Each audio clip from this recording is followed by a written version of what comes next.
Hello everyone, welcome to my YouTube channel. तो आज के हमारे इस वीडियो में हम हमारे मेडाइवल का जो पार्ट है सदर्न इंडिया का, इसे आगे कंटिन्यू करेंगे। जो टाइम पीरियड हम देख रहे थे that is from 850 to 1200। Chola empire का टाइम पीरियड हमने डिस्कस कर रहे थे। लास्ट के लेक्चर्स में हमने हमारे प्रोमिनेंट किंग्स के बारे में डिस्कस किया। अभी यहाँ पर ये डायनेसिटी के जो और हमारे प्रोमिनेंट जो किंग्स हैं उनके बारे में डिस्कशन रहता है। आज हम जो आगे के प्रोमिनेंट किंग्स हैं उन्हें डिस्कस करेंगे। तो चलिए स्टार्ट करते हैं with the prominent king after Rajaraja one. Rajaraja one के बाद आएंगे इनके बेटे राजेंद्र वन। तो यहाँ पर हम हमारे चोला एम्पायर को ही डिस्कस कर रहे थे लास्ट के लेक्चर में। तो चोला एम्पायर के प्रोमिनेंट किंग्स ने जो थे हमने वो कुछ डिस्कस किए, और आज जो हैं आगे कंटिन्यू करेंगे with the prominent kings of Chola empire. तो आज स्टार्ट करेंगे with the Rajendra one, Rajendra Chola one, Rajendra one, जिनका टाइम पीरियड है 1014 से लेकर के 1044 सीई तक का इनका टाइम पीरियड हमें देखने को मिलेगा। तो राजेंद्र वन की अगर हम बात करें तो ये राजराजा वन जो कल हमने डिस्कस किए थे, राजराजा वन उनके ये बेटे हैं। तो राजेंद्र वन को अगर हम यहाँ पर देखें तो ये बेटे हैं राजराजा वन के, सन ऑफ राजराजा वन। और राजेंद्र वन जो थे इन्होंने अपने पिता की जो लेगेसी थी, एक्सपेंशनिस्ट जो पॉलिसी थी, एक्सपेंशन करने की जो पॉलिसी थी, ये लेगेसी जो थी ये आगे ये फॉरवर्ड करते हैं, ये आगे इसको ले करके जाते हैं। इन्होंने अपने पिता की लेगेसी को पीछे नहीं छोड़ा, वो अपने पिता की लेगेसी के साथ ही आगे बढ़ते चले गए।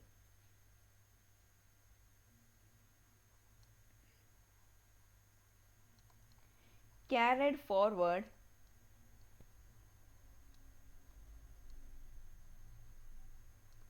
फादर्स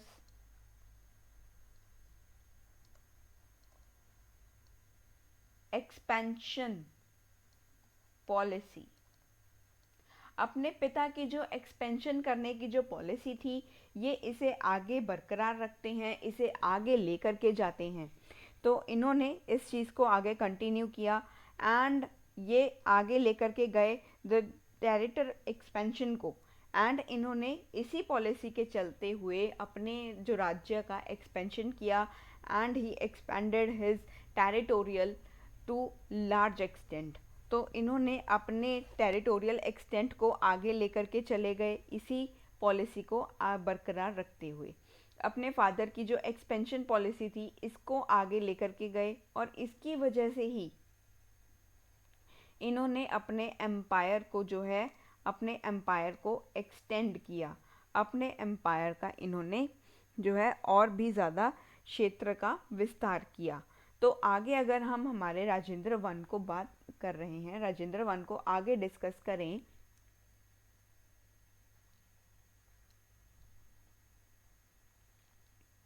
राजेंद्र वन को हम डिस्कस कर रहे थे तो इन्होंने जो है एक यहाँ पर विक्ट्री को कंप्लीट किया। ही completed the victory over साइलन।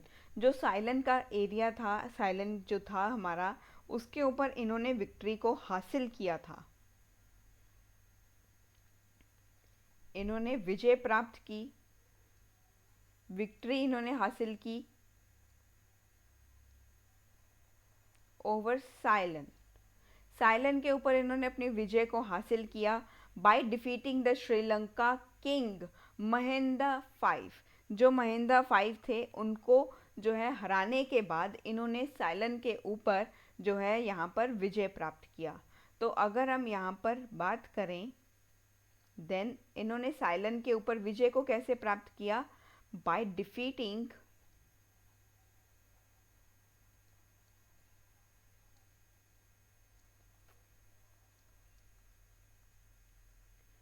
Sri Lanka king, Sri Lanka के राजा जो थे हमारे, जिनका नाम है महिंदा 5। इनको हराने के बाद, महिंदा 5 को हराकर इन्होंने जो साइलन का जो एरिया था उसके ऊपर जो है अपनी विजय को हासिल किया by defeating the king Mahinda 5। Mahinda 5 को हराने के बाद अगर हम यहाँ पर बात करें तो इन्होंने यहाँ पर किंग और क्वीन जो थे इनको कैप्चर कर लिया था। तो अगर हम यहाँ पर बात करें राजेंद्र वन की,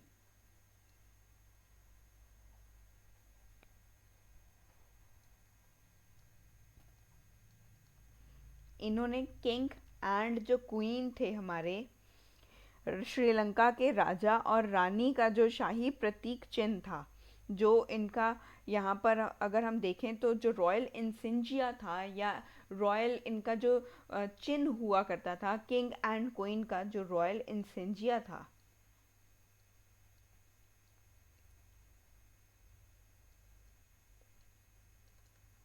रॉयल इंसिग्निया जो था, इसको इन्होंने कैप्चर कर लिया।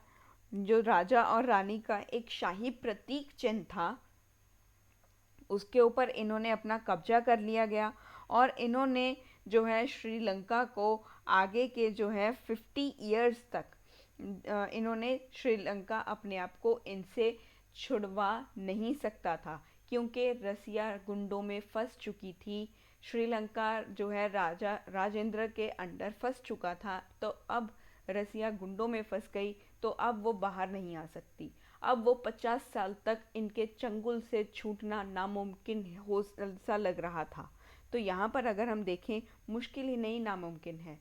तो यहाँ पर अगर हम देखें तो राजेंद्र वन ने कैप्चर किया, किंग और क्वीन के रॉयल इंसिंजिया को कैप्चर कर लिया, उसके ऊपर कब्जा कर लिया।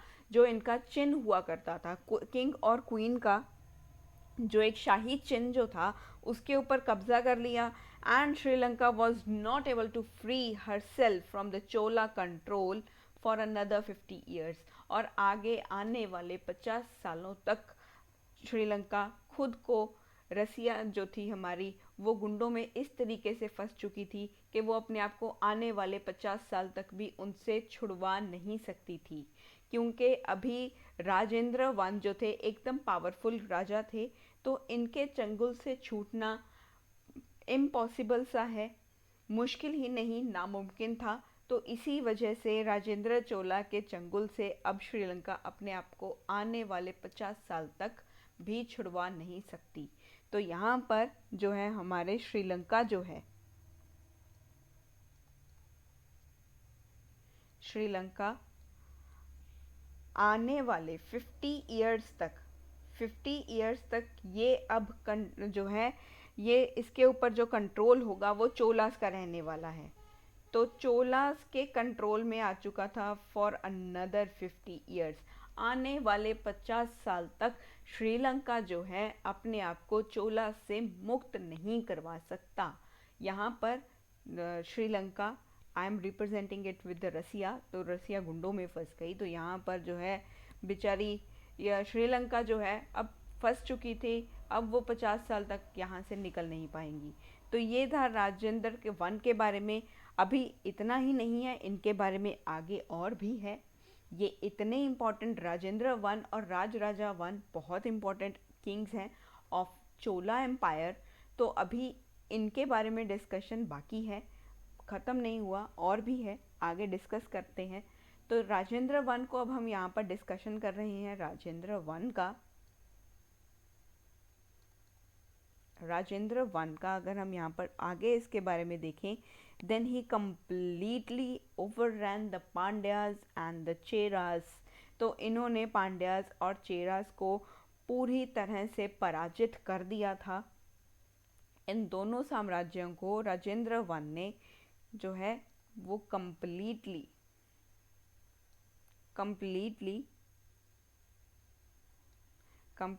इन्होंने ओवररन किया। ओवररन मतलब पराजित कर दिया, ओवररन पांड्याज एंड चेरास। पांड्याज और चेरास को इन्होंने पूरी तरह से पराजित कर दिया और इन दोनों की जो डायनेसिटीज थी उसको अपने अंडर कर लिया, इन्होंने अपने एम्पायर में इन्हें इंक्लूड कर लिया, included them in their empire, खुद के एम्पायर में, अपने राज्य में इनको शामिल कर लिया। राजेंद्र वन ने सबसे पहले तो पांड्याज और चेरास को पराजित किया, उसके बाद इन्होंने देखा अब ये हार चुके हैं तो चलो इनके राज्य को अपने राज्य में शामिल कर लिया जाए, तो इन्होंने इन दोनों के साम्राज्य को अपने राज्य में शामिल कर लिया। इसके बाद अगर हम बात करें तो राजेंद्र वन के टाइम पर अगर हम देखें अराउंड 1022 सीई की बात है, 1022 सीई की बात है, जब इन्होंने एक एक्सपेडिशन को किया, एक अभियान जो है इन्होंने यहाँ पर किया था। He led an expedition to north, इन्होंने नॉर्थ की ओर एक अभियान का नेतृत्व किया, इन्होंने नॉर्थ की ओर एक एक्सपेडिशन किया, एक एक्सपेडिशन का नेतृत्व किया और इन्होंने गंगा को क्रॉस किया following the same route which was taken by the great conqueror Samudragupta. इन्होंने भी जो है यहाँ पर उसी मार्ग से गंगा नदी पर जो है एक यहाँ पर गंगा नदी को पार किया, जिस पर जो महान हमारे समुद्रगुप्त थे, समुद्रगुप्त के बारे में हमने लास्ट के लेक्चर्स में पढ़ा है।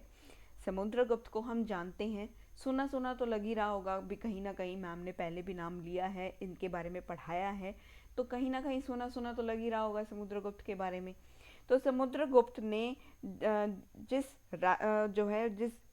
साइड से वो आए थे या जो उन्होंने रूट को चूज़ किया था, वो जो हमारे एक ग्रेट कॉन्करर हैं हमारे समुद्रगुप्त, उसी तरीके से इन्होंने भी गंगा का जो एरिया था उसे पार किया और इन्होंने उसी तरीके से यहाँ पर जो है अपना जो कॉन्करर करने की कोशिश की, हमारे नॉर्थ को भी इन्होंने कॉन्कर करने की, उसके ऊपर आक्रमण करने की कोशिश की थी।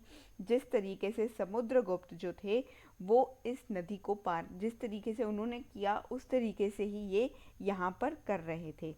तो इन्होंने भी गंगा को पार करने की यहाँ पर एक प्रयास किया, हमारे समुद्रगुप्त ने नहीं, हमारे राजेंद्र वन ने, सॉरी। तो यहाँ पर 1022 में क्या हुआ, तो सबसे पहले तो उन्होंने नॉर्थ की ओर अपना एक यहाँ पर जो अभियान शुरू किया, अभियान का नेतृत्व किया, उसी मार्ग से गंगा नदी पार की, जिस पर महान हमारे जो विजेता रहे हैं, समुद्रगुप्त रहे हैं, उन्होंने आक्रमण किया था। उन्होंने जिस तरीके से आक्रमण किया, इन्होंने भी उसी रूट पर, उसी रास्ते पर चलकर इन्होंने वो चीज़ हासिल की थी।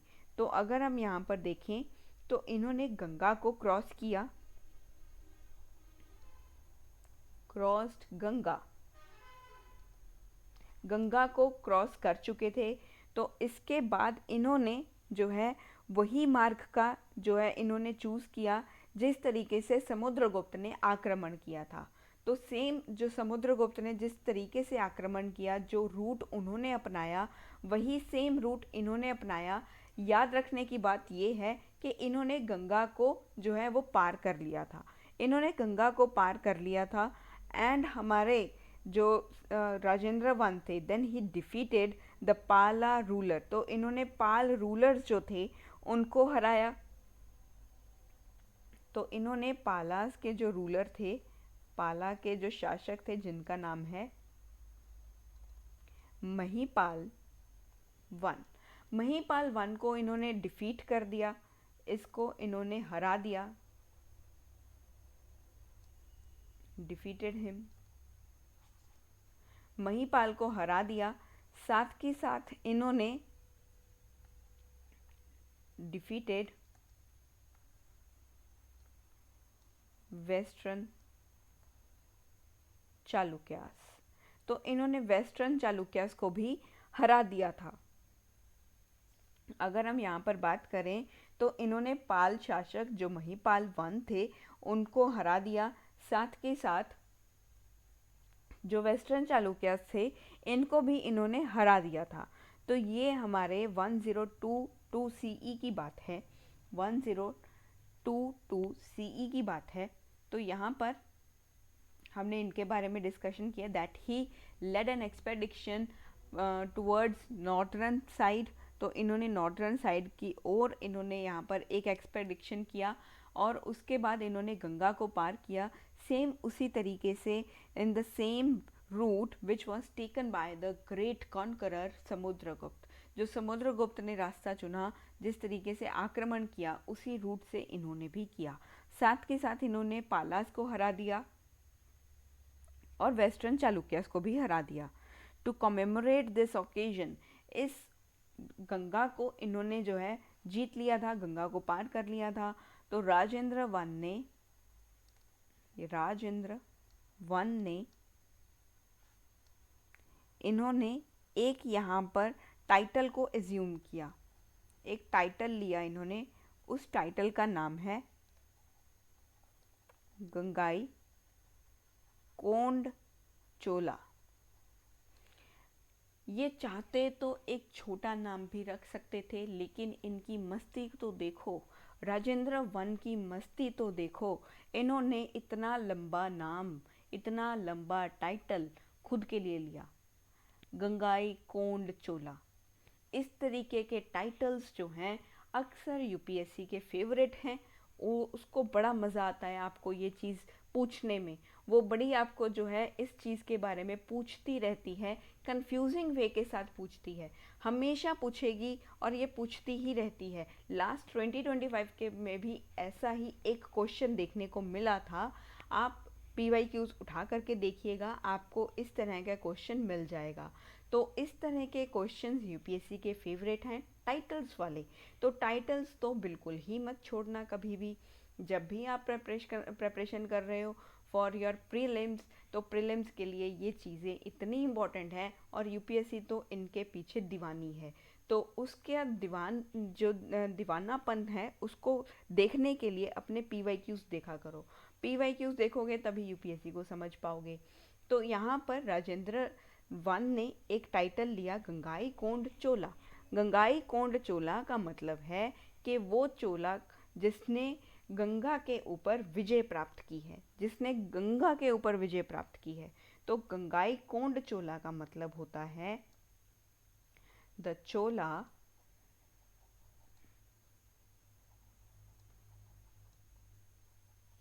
Conqueror of Ganga, conqueror of Ganga.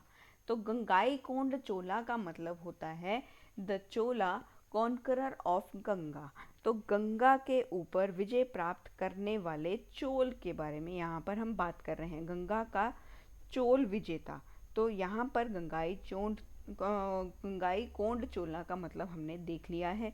तो टाइटल इम्पॉर्टेंट है, इसे मिस मत करना, कहीं ना कहीं इसे मेंशन कर लिया करो, हाईलाइट करो, अपने जहाँ पर पढ़ते हो वहाँ पर इसे पेस्ट कर लो। तो इस तरीके के जो टाइटल्स हैं इन्हें तो कभी भी मत छोड़ना। ये टाइटल्स यूपीएससी के फेवरेट हैं, उसे बहुत ही ज़्यादा प्यार है इन टाइटल्स से। तो आगे अगर हम देखें, इन्होंने एक नई कैपिटल जो है उसका निर्माण करवाया, इन्होंने इस्टेब्लिश किया, राजेंद्र वन ने एक नई कैपिटल इस्टेब्लिश की, एस्टैब्लिश्ड न्यू कैपिटल, एक नई कैपिटल इन्होंने इस्टेब्लिश की, उसका नाम रखा इन्होंने गंगाई कोंड चोलापुरम। ये पूरा एक साथ ही नाम है, आप इसे ऐसे मत लिखना कि गंगाई कोंड कोंड अलग लिख दिया और चोलापुरम अलग लिख दिया। ये एक ही नाम है, ये इस तरीके से ही लिखा जाएगा पूरा, गंगाई कोंड चोलापुरम। ये इस तरीके से ही लिखा जाएगा। इसकी फिर से मस्ती देखो, इसको इतनी मस्ती करने की आदत थी, राजेंद्र वन इतना मस्तीखोर था कि इसने नई कैपिटल का नाम भी गंगाई कोंड चोलापुरम रख दिया। इसका मन नहीं भरा अपने टाइटल को निहारते निहारते। अपने इतना सेल्फ ऑब्सेस्ड कोई बंदा मैंने नहीं देखा होगा जिसने अपने टाइटल के पीछे एक पुरम लगा दिया और एक नई कैपिटल ही इस्टेब्लिश कर दी। मतलब कि ऐसा नहीं है कि सच में ये हुआ होगा, तो मैंने सिर्फ आपको समझाने के लिए ये चीज़ को बोला है कि इसने अपनी एक नई कैपिटल को निर्माण करवाया और उसका नाम इसने गंगाई कोंड चोलापुरम रख दिया। मतलब इसका मतलब होता है गंगाई कोंड चोलापुरम का, that the city of Chola conqueror of the Ganga, Ganga के चोल विजेता का शहर, गंगा के चोल विजेता का शहर है ये। तो इसका मीनिंग है, इसका हम मीनिंग देख रहे हैं अभी।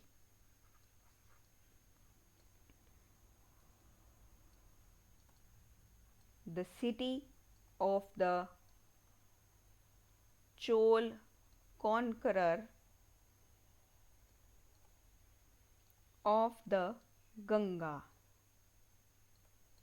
गंगाई कोंड चोलापुरम का मतलब होता है गंगा के चोल विजेता का शहर। तो यहाँ पर हमने इसके बारे में देखा, ये जो सिटी थी Gangai Konda Cholapuram, that is near the mouth of river Kaveri. ये कावेरी जो रिवर थी उसके पास ये जो है ये शहर बसा हुआ था। ये हमारे जो कावेरी थी उसके पास ये जो शहर था ये बसा हुआ था, इसे यहाँ पर इस्टेब्लिश किया गया था। ये जो न्यू कैपिटल थी, near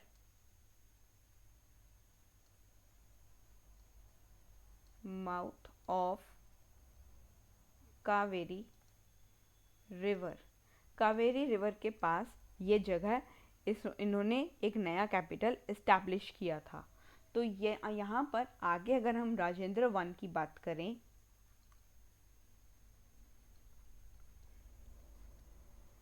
then he built a Shiva temple here. तो यहाँ पर इन्होंने एक शिव टेम्पल भी बनवाया था। तो इन्होंने एक शिव टेम्पल का भी निर्माण करवाया और यहाँ पर इन्होंने एक टैंक को एक्सकावेट किया। यहाँ पर इन्होंने एक टैंक का एक्सकावेशन भी करवाया और इस टैंक को कहा जाता है छोड़गर्ग कहा जाता है। छोड़गर्ग इसे कहा जाता है, छोड़गर्ग कहा जाता है, इस टैंक को कहा जाता है। ये टैंक को इन्होंने एक तालाब को यहाँ पर जो है वो एक्सकावेट करवाया और उसे छोड़गर्ग कहा जाता है। तो आगे अगर हम राजेंद्र वन के बारे में बात करें, इनको आगे डिस्कस करें, तो अराउंड 1025 सीई की बात है। 1025 सीई की बात है जब इन्होंने एक सक्सेसफुल नेवल एक्सपेडिशन को जो है यहाँ पर किया था, was dispatched against the revived Sri Vijaya empire. Sri Vijaya empire को जो है वो पुनर्जीवित, जो श्री विजय एम्पायर था, श्री विजय एम्पायर वो दोबारा से उसका जो है पुनर्जन्म हुआ था। Just like Indian TV serials, उसमें मिहिर जो है वो एक बार मर जाता है, फिर दोबारा जीवित हो जाता है, फिर मर जाता है, फिर दोबारा आ जाता है। तो जैसे हमारे इंडियन टीवी सीरियल जो हैं या ड्रामाज हैं वो बेवकूफ़ बनाते हैं, भी एक बार मर गया तो दोबारा वापस आ गया, फिर मर गया फिर वापस आ गया, उसी तरीके से यहाँ पर इनका पुनर्जन्म होता है। They are not fooling us, this empire is not fooling us, but the Indian TV serial always make fool of the person who is watching। जो उनको देखता है तो वो उनको जो है वो बेवकूफ़ बनाते हैं।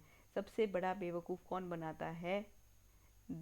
जो भी इतने लंबे समय से जो टीवी सीरियल्स चल रहे हैं वही बनाते हैं और कोई नहीं बनाता, ठीक है। I will not take the name of the persons. तो यहाँ पर जो है एक एक्सपेडिशन को करवाया जाता है जब हमारे श्री विजय एम्पायर जो है हमारा 1025 में, इतनी सी पहले बात समझो कि 1025 के अराउंड की बात है जब यहाँ पर श्री विजय एम्पायर जो था ये पुनर्जीवित हो चुका था। यहाँ पर रिवाइव हुआ, जो रिवाइव्ड हमारा श्री विजय एम्पायर था, पुनर्जीवित श्री विजय एम्पायर, श्रीविजय एम्पायर पुनर्जीवित हुआ था। ये जो हमारा विजय एम्पायर है, श्रीविजय एम्पायर जो है, ये अगर हम इसका एक्सटेंशन देखें तो इसका एक्सटेंशन हुआ है सुमात्रा, जावा, मलाया पेनिनसुला में। ये जो नेबरिंग आइलैंड्स हुआ करते थे हमारे, जो नेबरिंग आइलैंड्स वाले साइड था, नेबरिंग आइलैंड वाला साइड था, वहाँ तक ये राज्य फैला हुआ था, वहाँ तक ये राज्य फैला हुआ था। और यहाँ पर जो है and controlled the oversea trade route to China, और ये जो जगह थी ये चाइना के साथ ट्रेड रूट को भी कंट्रोल करके रखती थी। तो इस चीज़ को यहाँ पर इन्होंने जो है हमारे नेवल एक्सपेडिशन को किया था। तो इनके विरुद्ध इन्होंने नेवल एक्सपेडिशन किया, श्री विजय एम्पायर के अगेंस्ट किया था, इसके अगेंस्ट किया था, अगेंस्ट किया था नेवल एक्सपेडिशन, नेवल एक्सपेडिशन किया था इन्होंने against Shri Vijaya empire. Sri Vijaya empire ये पुनर्जीवित हुआ था, पहले ये बिल्कुल ही ख़त्म हो चुका था, फिर इसे पुनर्जीवित किया गया। ये इसका जब पुनर्जन्म होता है तब यहाँ पर ये दोबारा से जब पावर में आता है, पुनर्जीवित होने का मतलब ये नहीं है कि ये दोबारा से जीवित हुआ, इसका मतलब ये है कि यहाँ पर दोबारा पावर देखने को मिली थी, श्री विजय एम्पायर में दोबारा पावर देखने को मिली। और ये जो हमारा एम्पायर है श्री विजय एम्पायर, ये मलाया पेनिनसुला, सुमात्रा, जावा, यहाँ तक के हमारा जो नेबरिंग आइलैंड्स थे, यहाँ तक ये पूरे का पूरा एम्पायर एक्सटेंड है, यहाँ तक इसका एक्सटेंशन हुआ है। तो इनके अगेंस्ट हमारे राजेंद्र वन ने अराउंड 1025 के अराउंड इन्होंने इनके खिलाफ एक नेवल एक्सपेडिशन को किया, और इसमें ये सफलता भी इन्होंने हासिल की, और इस एक्सपेडिशन में इन्होंने सफलता को भी हासिल किया था। तो अगर हम आगे देखें, the expedition led to the conquest of, जो इसका जो इसके जो अभियान का जो परिणाम था, अगर हम इसका देखें तो इसका परिणाम स्वरूप जो था वो केदाहा, और जिसे कहा जाता है कदारम, कदारम और केदाहा का जो पार्ट था हमारा, और इस तरह के और भी ज़्यादा प्लेसेस जो मलाया पेनिनसुला या सुमात्रा से थे, उनके ऊपर यहाँ पर इन्होंने विजय प्राप्त की। तो इस नेवल एक्सपेडिशन का ये जो इन्होंने अभियान जारी किया था, ये जो अभियान इन्होंने किया था, इस नौसैनिक अभियान को इन्होंने किया, राजेंद्र वन ने 1025 सीई में एक यहाँ पर श्री विजय एम्पायर के अगेंस्ट एक नेवल एक्सपेडिशन को किया। उस नेवल एक्सपेडिशन का रिजल्ट क्या रहा, फिर इसका रिजल्ट क्या रहा, देखो आप एग्ज़ाम देते हो तो उसके बाद उसका रिजल्ट तो आता ही है।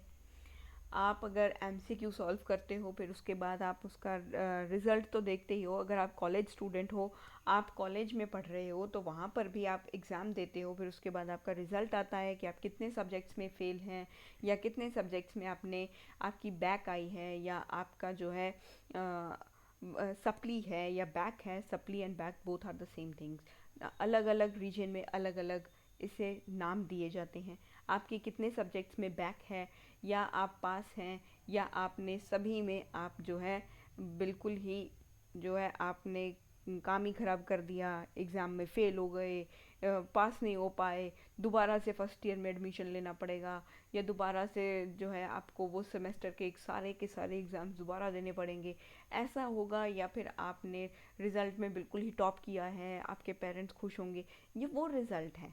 तो इसमें भी एक रिज़ल्ट होगा ना।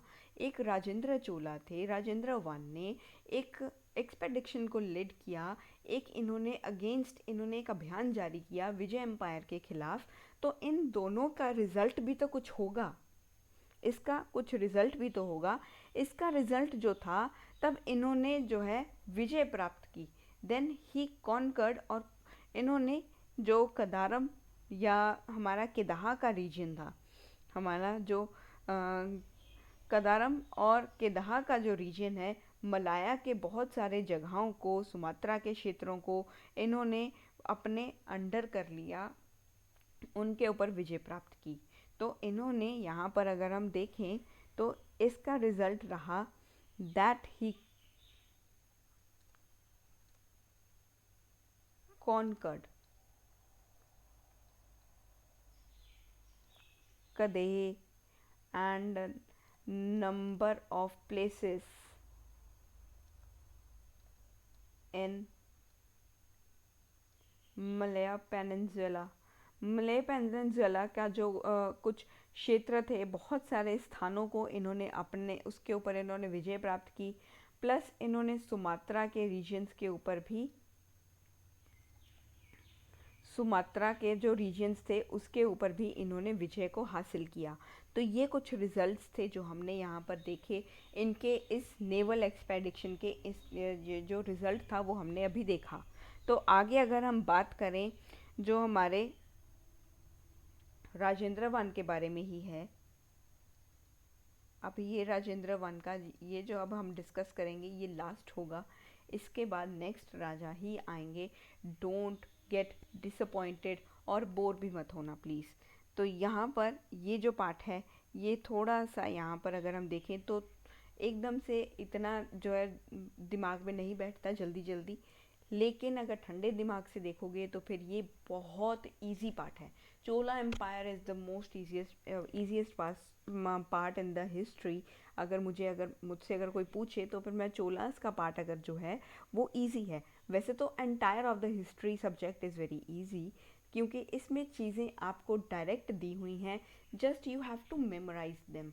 आपको उन्हें बस याद करना है। इसे पढ़ते रहिए number of times, 1 time, 2 time, 3 times, up to number of time, n number of times you can read these notes, your short notes or any book you are following, आप उसे भी पढ़ सकते हो।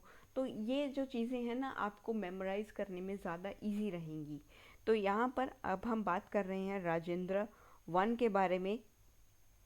जो रूलर्स थे शैलेंद्र डायनेस्टी के वो बुद्धिस्ट थे पहले, and earlier had cordial relations with the Cholas, और बड़े ही अच्छे रिलेशंस हुआ करते थे चोलास के साथ। तो यहाँ पर अगर हम बात करें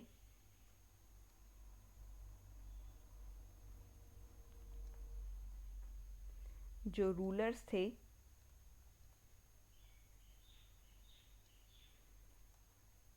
शैलेंद्र डायनेस्टी के, ये पहले बुद्धिस्ट हुआ करते थे।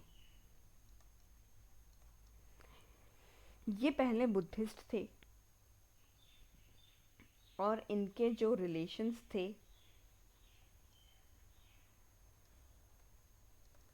विद चोलास वो भी बहुत ही अच्छे थे, एकदम कॉर्डियल थे, एकदम कॉर्डियल रिलेशंस, एक दूसरे के साथ कोऑर्डिनेशन बनाकर चलने वाले, एक दूसरे के साथ मधुर संबंध थे इन दोनों के। तो अगर हम आगे बात करें जो हमारे शैलेंद्र रूलर थे had built a Buddhist monastery at Nagapattam. तो इन्होंने नागपट्टम में एक बुद्धिस्ट मोनास्ट्री का भी इन्होंने निर्माण करवाया था। तो अगर हम यहाँ पर देखें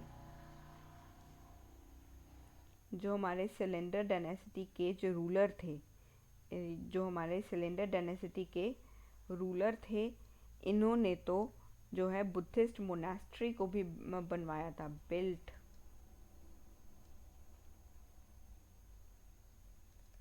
बुद्धिस्ट मोनास्ट्री। इन्होंने बुद्धिस्ट मोनास्ट्री का भी जो है निर्माण करवाया था एट नागपट्टम। नागपट्टम में इन्होंने यहाँ पर एक बुद्धिस्ट मोनास्ट्री का निर्माण भी करवाया था। तो यहाँ पर इन्होंने जो हमारे राजेंद्र वन थे इसके लिए इन्होंने जो बुद्धिस्ट मोनास्ट्री को बिल्ड करवाने के लिए कुछ गांव भी इन्होंने इनको एज अ दान में दिए थे। तो इनको दान में कुछ गांव भी दिए थे राजेंद्र वन ने। तो राजेंद्र वन ने हमारे शैलेंद्र डायनेस्टी के जो रूलर थे इनको कुछ जो विलेजेस थे वो विलेजेस इनको यहाँ पर जो है एंडाउन किए गए थे राजेंद्र वन ने कुछ विलेजेस को यहाँ पर इन्होंने दान में दिए थे, ताकि आप जो हैं, जो सिलेंडर डायनेस्टी के राजा हैं, वो यहाँ पर कुछ एक बुद्धिस्ट मोनेस्ट्री अगर वो बनवाना चाहें तो वो बनवा सकते हैं।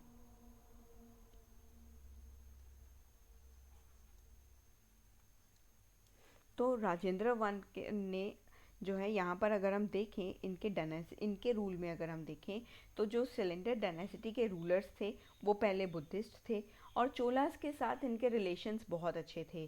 तो राजेंद्र वन ने सिलेंडर डायनेसिटी के शासक को जो है कुछ गांव दान में दिए, ताकि वो जो हैं, सिलेंडर डायनेसिटी के राजा जो हैं, वो इन गांव में जो बुद्धिस्ट मोनास्ट्रीज हैं उन्हें यहाँ पर बिल्ड करवा सकें।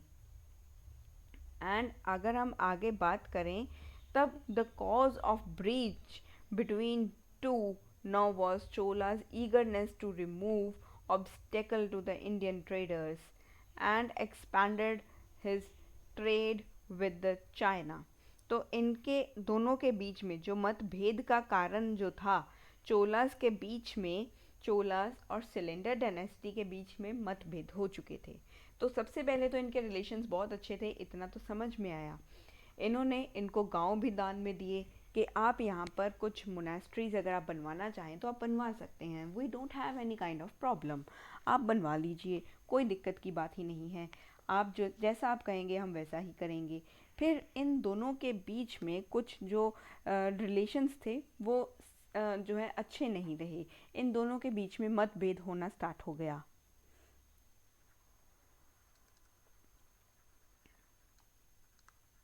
राजेंद्र वन का टाइम हम पढ़ रहे हैं, तो यहाँ पर अगर हम देखें तो चोलास और हमारे जो सिलेंडर डायनेसिटी था, इन दोनों के बीच में कुछ मतभेद भी चल रहे थे।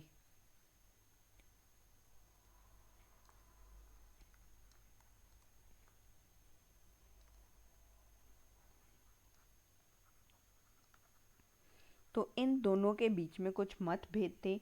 इन मतभेद का कारण जो था वो यहाँ पर चोलास की जो ये ट्रेड करना चाहते थे, जो चोलास जो थे ये ट्रेड करना चाहते थे, वो ट्रेड की जो बाधाएं थी, जो इनका जो था, जो चोलास थे, Cholas they want to trade with China.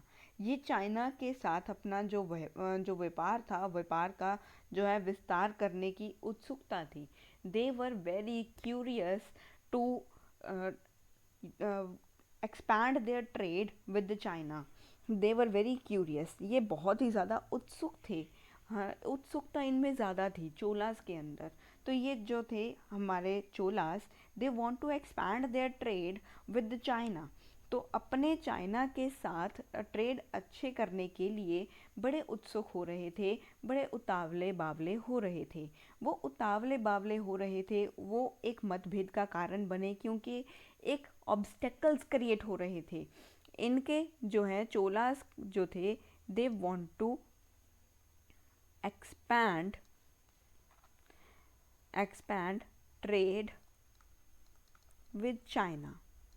China के साथ जो ट्रेड का, व्यापार का जो है वो एक्सपेंशन करने के लिए ये बड़े उतावले बावले हो रहे थे।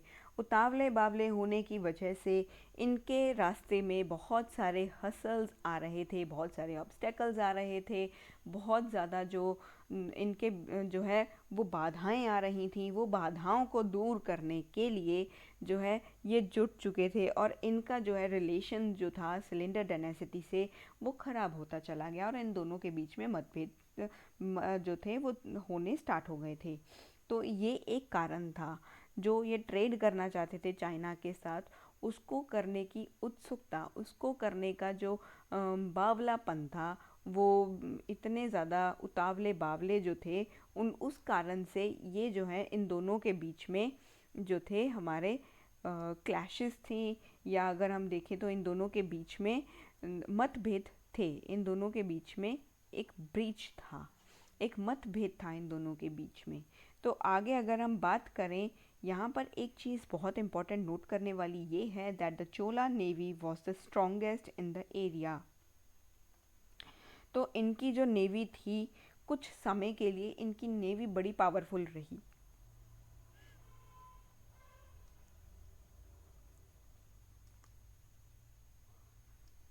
चोला की जो नेवी थी ये कुछ समय के लिए स्ट्रॉन्गेस्ट रही है, बड़ी पावरफुल रही है, बहुत ही ज़्यादा ताकतवर जो है इस क्षेत्र की जो हमारी स्ट्रॉन्गेस्ट थी नेवी, वो चोलास की नेवी थी। चोलास की जो नेवी थी that is the strongest in the area for the some time.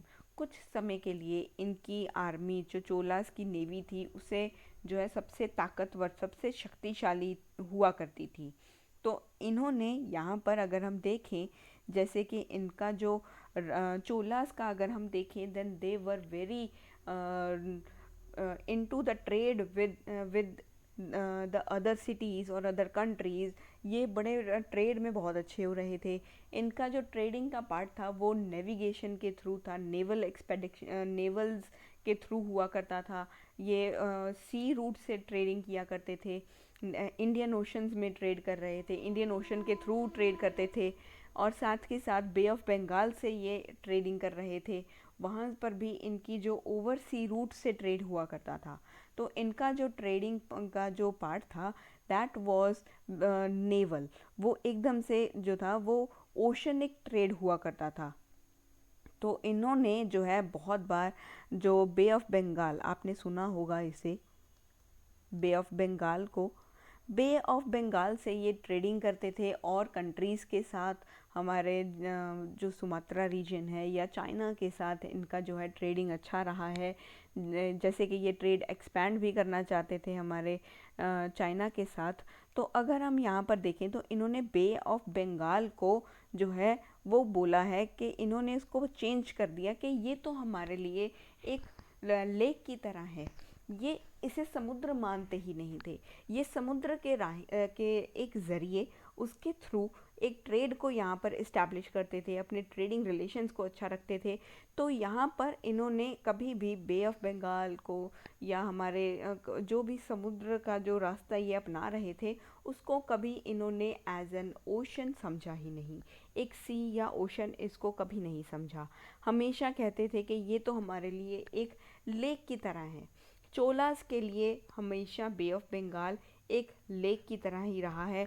तो इन्होंने बे ऑफ बंगाल को कन्वर्ट कर दिया इनटू चोला लेक। ये चोला लेक ही समझते थे इसे। तो यहाँ पर अगर हम देखें, then the Rajendra one, he was a great patron of learning. ये जो है वो लर्निंग के एक ग्रेट पैटर्न रहे हैं और इन्हें बोला जाता है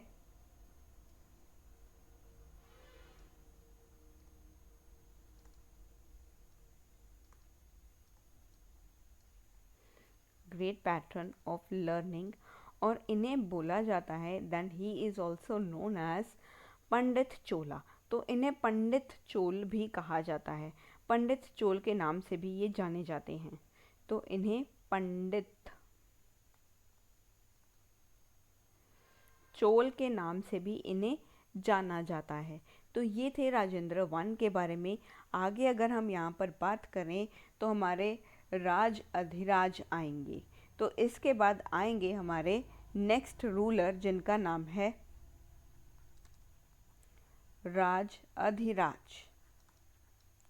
राज अधिराज, इनका टाइम पीरियड है 1044 से लेकर के 1052 सीई तक का इनका टाइम पीरियड है।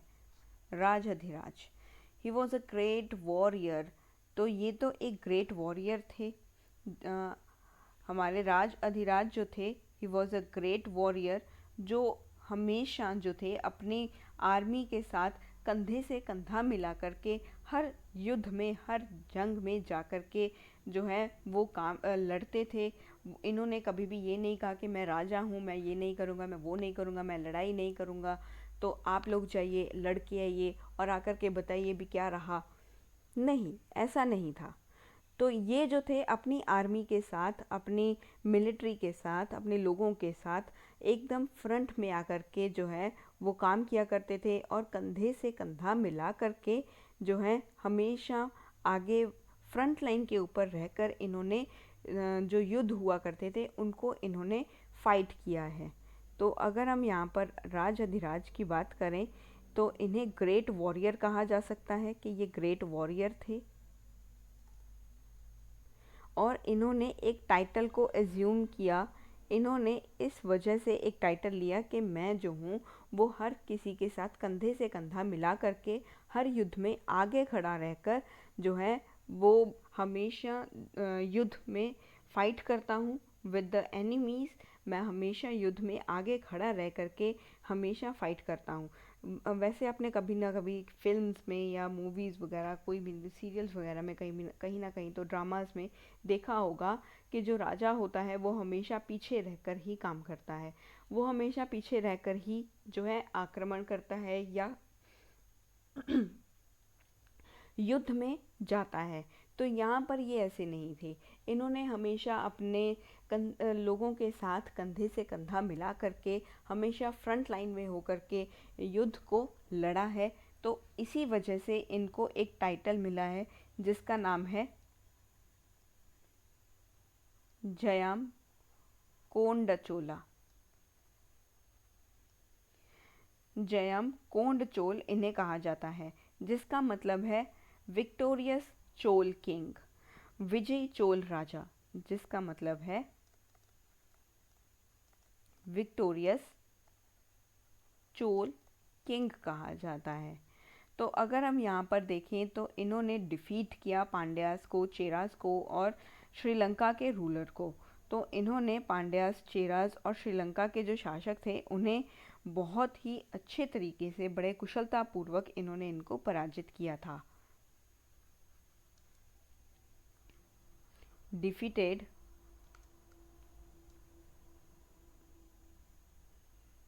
पांड्यास,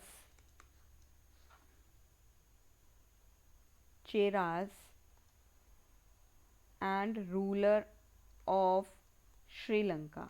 और श्रीलंका के जो रूलर्स थे उनको भी इन्होंने जो है वो पराजित किया था। तो इसके बाद अगर हम हमारे राज अधिराज को आगे कंटिन्यू करेंगे,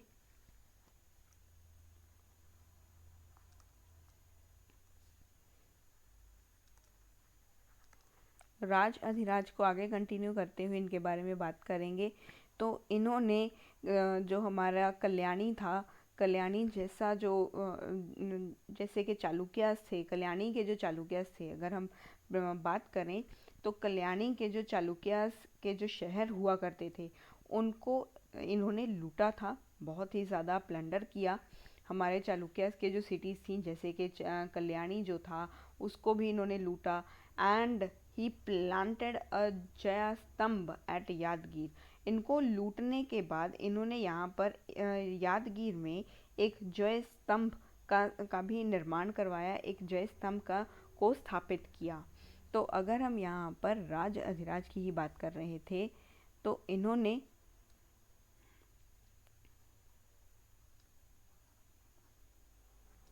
प्लंडर्ड चालुक्यास, चालुक्यास की जो शहर थे, सिटीज़ थी, जैसे कि अगर हम बात करें कल्याणी की, कल्याणी जो था वो चालुक्यास के था, वो चालुक्यास का ही था, कल्याणी के चालुक्यास का कल्याणी ही था। तो कल्याणी को इन्होंने लूटा, बहुत ज़्यादा लूटा। और लूटने के बाद हमारे राज अधिराज ने क्या किया, इसको लूटने के बाद, प्लंडर का मतलब होता है लूट, प्लंडर का मतलब है लूटना, इसको लूटा।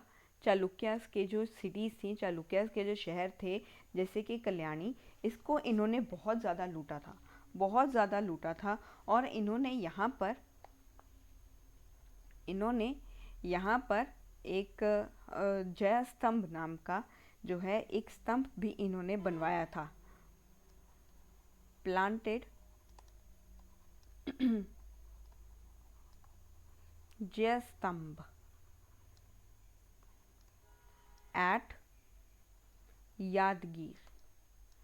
यादगीर में इन्होंने एक यहाँ पर स्तंभ को भी जो है वो बनवाया था। इन्होंने ये स्तंभ इन्होंने यहाँ पर स्थापित किया था।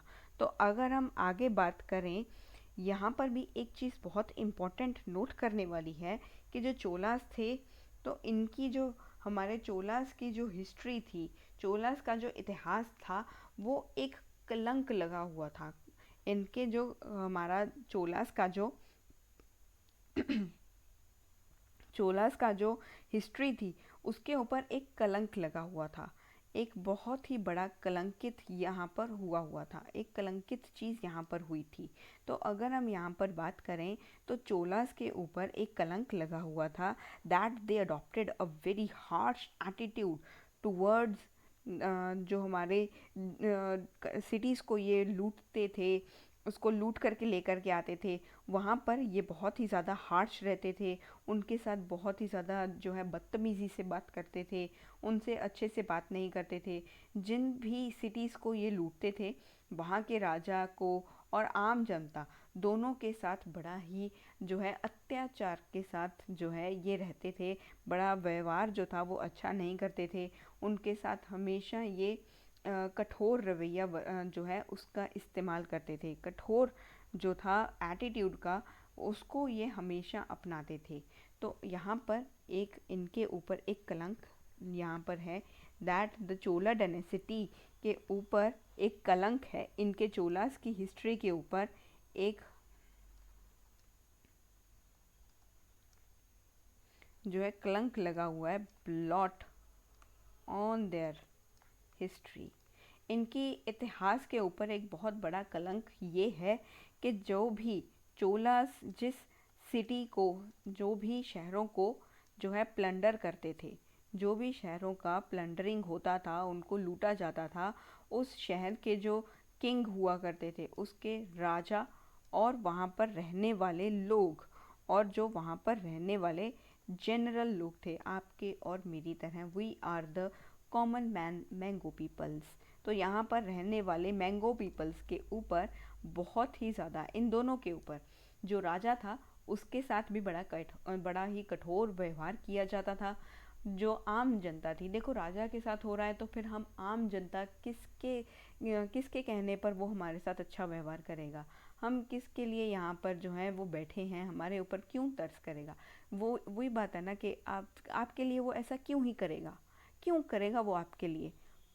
तो यहाँ पर राज अधिराज के अंडर अगर हम यहाँ पर देखें तो एक कलंक था चोलास के ऊपर कि जो भी सिटी को, जो भी शहर को ये प्लंडर, जिसको लूट करके आते थे, वहाँ के राजा और वहाँ के जनरल पब्लिक को, जो जनरल पॉपुलेशन के ऊपर जो है वो हार्श एटीट्यूड, बहुत ही हार्श एटीट्यूड को अडॉप्ट किया जाता था।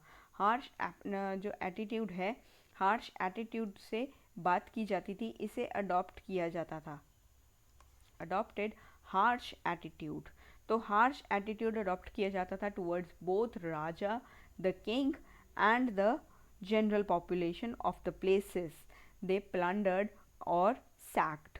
तो जिस भी सिटी में ये प्लंडरिंग करते थे, वहाँ के किंग और वहाँ के जनरल पॉपुलेशन को के साथ ये अच्छा व्यवहार नहीं कर रहे थे। तो अधिराज के बारे में आगे बात करेंगे। राज अधिराज को आगे बात करेंगे।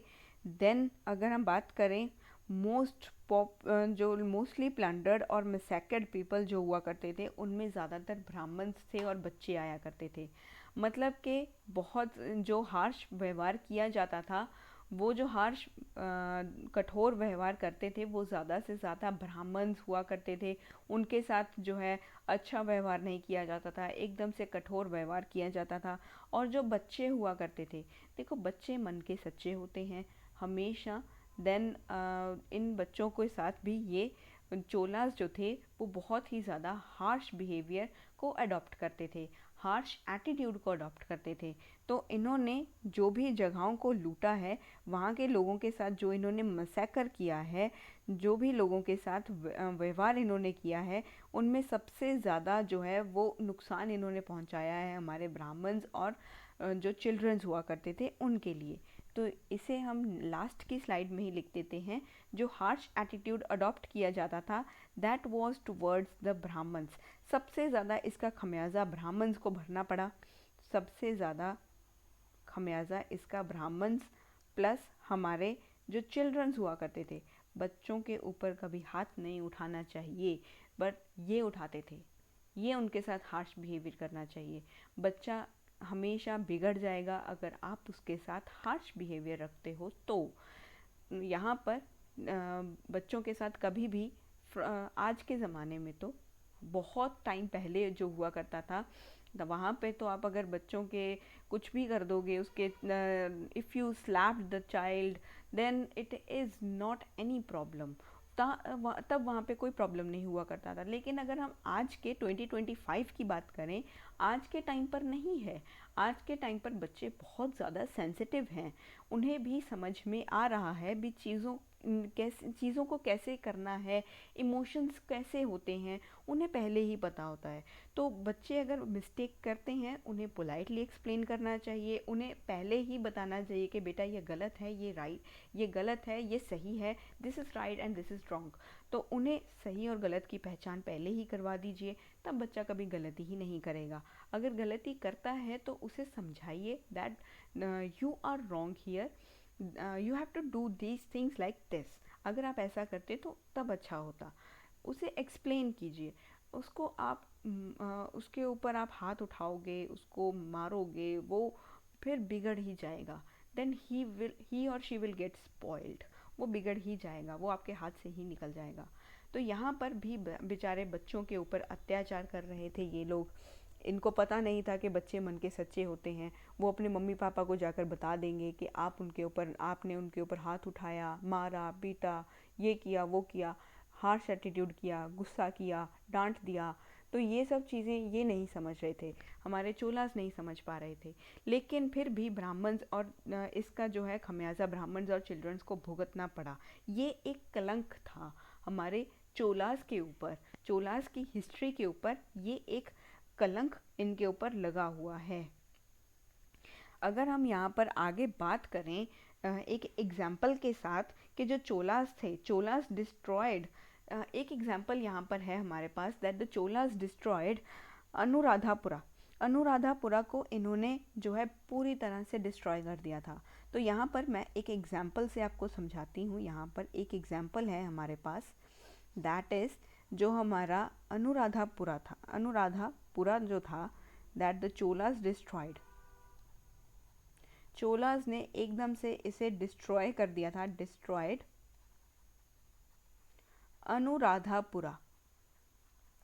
अनुराधापुरा जो था that was the ancient capital of Sri Lanka. ये श्रीलंका की एंशियंट कैपिटल थी, एंशियंट कैपिटल थी हमारे श्रीलंका की, दैट इज़ अनुराधापुरा। एंड यहाँ पर इन्होंने इनको डिस्ट्रॉय कर दिया। फिर हमारे चोलास ने क्या किया, then they treated their kings and queens very harshly. तब यहाँ पर इनके जो किंग्स थे प्लस क्वींस जो प्रेजेंट थी, उनको बड़ा हार्श तरीके से के साथ इनको ट्रीट किया जाता था, हार्शली ट्रीट किया जाता था। तो यहाँ पर they did the same in the Pandya country. तो पांड्यास के साथ भी इन्होंने सेम ही किया। तो चोलास ने पांड्यास के साथ भी सेम किया, यहाँ पर भी सेम किया इन्होंने। और यहाँ पर इन्होंने एक मिलिट्री जो है, यहाँ पर मिलिट्री कॉलोनी को सेटल कर दिया था कि यहाँ पर इन्होंने पांड्यास के क्षेत्र में तो इन्होंने मिलिट्री यहाँ पर भेज दी थी, मिलिट्री भेज दी थी यहाँ पर तो सैन्य उपनिवेश स्थापित किया था इन्होंने, सैन्य उपनिवेश यहाँ पर स्थापित किया। तो आगे अगर हम बात करें, फिर भी जो हमारे चोलास थे they had conquered the country. तो यहाँ पर जो चोलास थे ये अलग अलग देशों के ऊपर विजय प्राप्त करते थे, पर फिर भी ये चाहते थे कि यहाँ पर एक साउंड सिस्टम ऑफ एडमिनिस्ट्रेशन का यहाँ पर ये निर्माण करें। लेकिन चोलास जो थे दे वांट टू एस्टैब्लिश एकदम से साउंड वाला वो नहीं है जो आप सुनते हो, दैट इज़ कि भी ये एक अच्छा एडमिनिस्ट्रेशन सिस्टम को इस्टेब्लिश करना चाहते थे, साउंड सिस्टम ऑफ एडमिनिस्ट्रेशन को ये इस्टेब्लिश करना चाहते थे। ये एकदम से अच्छे वाला एडमिनिस्ट्रेशन को स्थापित करना चाहते थे। तो ये आगे हम चलते हैं हमारे राज अधिराजा के बारे में ही, राज अधिराजा के बारे में ही यहाँ पर हम बात करेंगे। He was also known as Vijay Rajendra Chola. तो इन्हें एक और नाम से भी जाना जाता है हमारे राज अधिराजा को जो है वो जाना जाता है नोन एज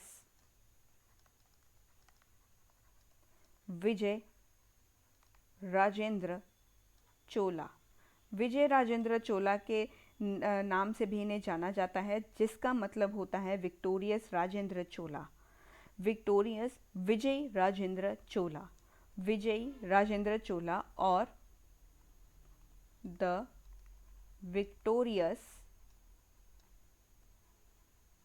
राजेंद्र चोला इन्हें कहा जाता है। चोला किंग और चोला कहा जाता है, ठीक है, that is the main same thing. तो यहाँ पर इन्होंने एक बैटल भी फाइट की, इन्होंने एक बैटल फाइट की जिसका नाम है बैटल ऑफ कोपम। बैटल ऑफ कोपम में इन्होंने फाइट किया। That was against the western Chalukyas. इन्होंने बैटल ऑफ कोपम को फाइट किया वर्सेस सोमेश्वर। एक सोमेश्वर नाम के राजा थे of western Chalukya. Western Chalukya dynasty के वेस्टर्न चालुक्यन किंग हैं ये, वेस्टर्न चालुक्या के राजा हैं जिनके साथ इन्होंने युद्ध किया, जिनका नाम है सोमेश्वर, और राज अधिराजा के बीच में एक युद्ध हुआ। तो यहाँ पर आगे जो है नेक्स्ट स्लाइड में बात कर लेते हैं। राज अधिराजा की यहाँ पर बात कर रहे थे। तो राज अधिराजा जो थे, तो यहाँ पर अगर हम बात करें तो हमारे राज अधिराजा जो थे इन्होंने एक युद्ध किया था वर्सेस सोमेश्वरा। सोमेश्वर के साथ इन्होंने एक युद्ध किया। ये जो थे वेस्टर्न चालुक्यन राजा थे, वेस्टर्न चालुक्यन किंग थे ये हमारे सोमेश्वर वेस्टर्न चालुक्या के राजा थे, जिन्होंने एक यहाँ पर इन दोनों के बीच में एक बैटल होता है। वो बैटल होता है बैटल ऑफ कोपम। ये कोपम नाम का एक यहाँ पर बैटल होता है between Raj Adhiraj and Someshwar the king of western Chalukyas. तो यहाँ पर ये बैटल में हमारे राज अधिराजा की डेथ हो जाती है। तो इस बैटल में राज अधिराजा जो थे ये इनकी डेथ हो जाती है। He died in this battlefield. इस बैटल में ये हार जाते हैं, हमारे सोमेश्वर से लड़ते लड़ते ये हार जाते हैं। और यहाँ पर इनकी जो डेथ का जो तरीका था, इनके राज राजा की जो डेथ का तरीका था, जो मैनर ऑफ हिज डेथ, इनके डेथ के कारण ही इन्हें जो है वो कहा जाने लगा, इन्हें एक यहाँ पर नाम दिया गया, दैट इज यनाई मेल थुनजिना देवार। तो इनकी डेथ का जो तरीका था, इस डेथ के तरीके से हमारे राज अधिराजा को कहा जाने लगा दैट कि ये हैं यनाई मेल